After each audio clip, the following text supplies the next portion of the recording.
Assalamualaikum warahmatullahi wabarakatuh.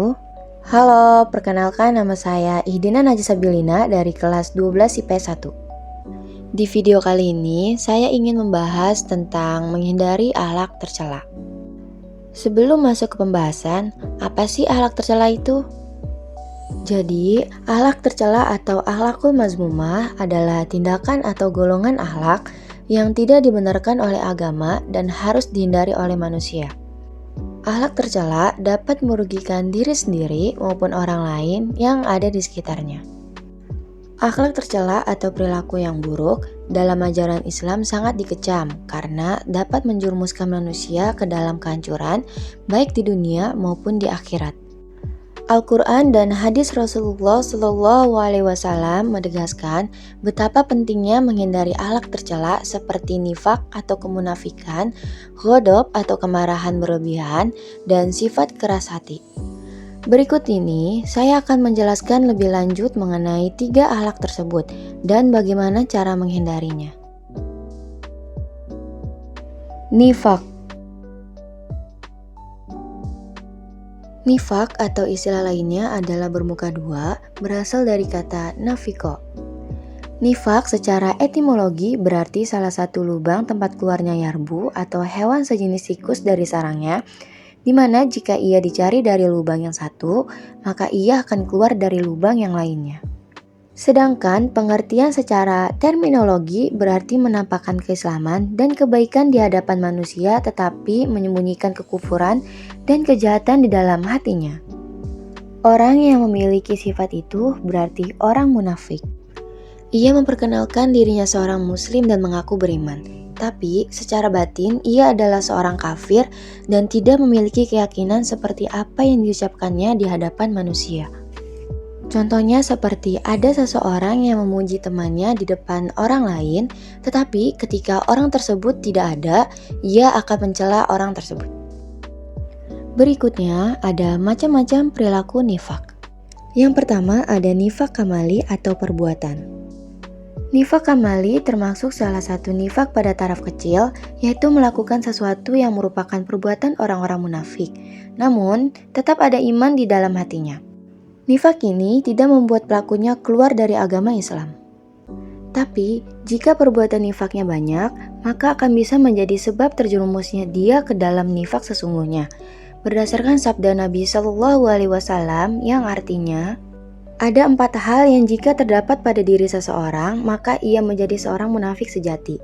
Dan jika terdapat padanya salah satu dari sifat tersebut, maka ia memiliki satu karakter kemunafikan hingga meninggalkannya. 1. Jika dipercaya ia berkhianat. 2. Jika berbicara ia berdusta. 3. Jika berjanji ia memungkiri. Dan 4. Jika bertengkar ia melewati batas. Kedua, nifak itikadi atau keyakinan. Nifak itikadi termasuk nifak pada taraf yang besar, yaitu pelakunya menampakkan keislaman di hadapan manusia tetapi menyembunyikan kekufuran. Nifak ini membuat pelakunya keluar dari Islam dan berada di dalam kerak neraka. Allah sangat mengecam orang semacam ini, mereka merongrong umat Islam dari dalam sehingga sulit untuk dilawan. Dalam Al-Quran, Allah Subhanahu wa Ta'ala berfirman dalam Quran Surah An-Nisa ayat 145, yang artinya, sesungguhnya orang-orang munafik itu ditempatkan pada tingkat yang paling bawah dari neraka dan kamu sekali-sekali tidak akan mendapat seorang penolong pun bagi mereka. Selanjutnya ada nilai negatif perilaku nifak. 1. Berbohong. Orang munafik sering berbohong pada saat mengatakan sesuatu dan bersumpah atas kebohongan yang diucapkannya demi melindungi kepentingannya sendiri. 2. Malas beribadah. Mereka melakukan sholat dengan rasa malas karena sholat yang mereka kerjakan hanya terpaksa demi mengelabui umat Islam dan sangat sedikit mengingat Allah Subhanahu wa Ta'ala. 3. Mencela orang beriman. Mereka mencela orang-orang beriman demi kepentingan pribadi dan kelompok mereka. Mereka menyangka bahwa orang-orang beriman adalah orang-orang bodoh dan tidak berakal. 4. Mengaku sebagai pelaku kebenaran. Orang-orang munafik beranggapan bahwa mereka adalah orang-orang yang mengedepankan kebenaran sehingga membuat mereka enggan menerima pandangan dan nasihat dari orang lain. 5. Bermanis lidah. Secara dahir, ucapan orang-orang munafik tampak menarik, Tetapi ucapan yang menarik mereka itu hanya untuk menipu orang lain. Selanjutnya, menghindari perilaku nifak. 1. Bersikap jujur. Jujur dapat diartikan berkata, bersikap, atau bertingkah laku apa adanya, tidak dibuat-buat atau menutupi dengan kebohongan. 2. Bersikap amanah. Amanah dapat diartikan titipan atau segala sesuatu yang dibebankan Allah kepada manusia untuk dikerjakan. 3. Meneguhkan perjanjian. Menepati sebuah janji adalah perbuatan yang terpuji dan sebaliknya melanggar janji berarti berdosa.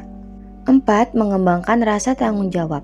Allah memerintahkan seluruh hambanya agar tidak mengikuti sesuatu yang tidak ada ilmunya, karena setiap anggota badan kita akan dimintai pertanggungjawaban. Keras hati. Secara bahasa, keras hati artinya padat, kuat, dan tidak mudah berubah bentuknya atau tidak mudah pecah. Keras hati juga berarti tidak akan berhenti bekerja sebelum yang dicita-citakan tercapai.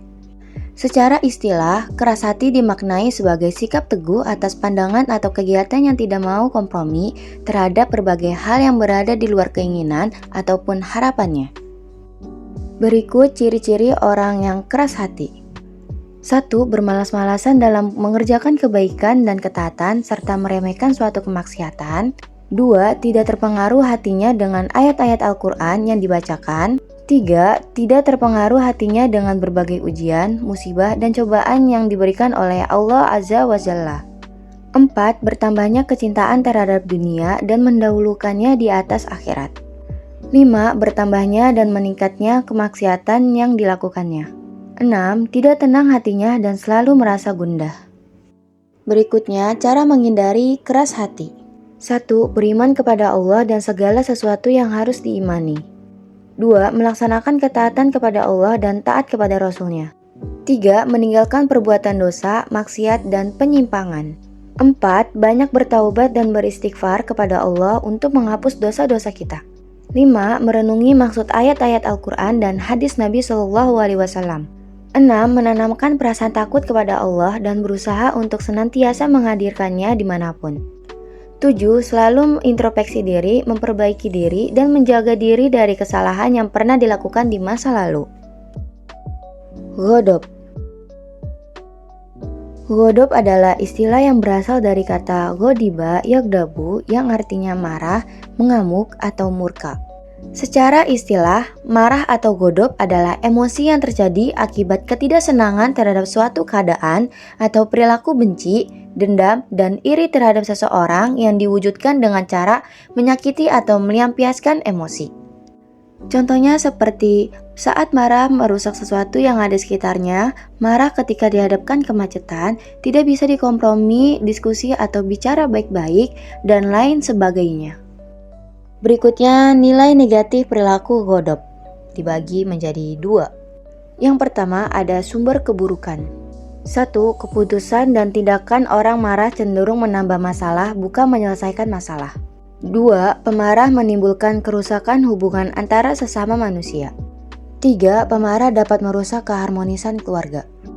Yang kedua, membahayakan kesehatan tubuh. 1. Efek langsung ke tubuh. Marah dapat menyebabkan tekanan darah menjadi tinggi sehingga membuat peluang terkena serangan jantung. 2. Letih ekspresi. Marah membutuhkan energi yang lebih besar sehingga setelah marah akan terasa letih. 3. Sulit tidur. Ketika kita tidur dengan rasa marah, tidur pun tak akan nyenyak. Terganggunya tidur manusia dapat merusak kesehatan tubuh. 4. Depresi. Terus-menerus menyimpan rasa marah dapat berujung pada depresi yang akan menimbulkan penyakit-penyakit lain dalam tubuh. Selanjutnya, menghindari perilaku ghodab. 1. Merendam rasa amarah dengan cara menahan diri. Seorang laki-laki datang kepada Rasulullah SAW dan meminta diberi wasiat. Nabi mewasiatkan kepadanya untuk jangan marah. Hal itu diulangi beberapa kali menunjukkan pentingnya wasiat tersebut. 2. Merendam rasa amarah dengan cara beristighfar.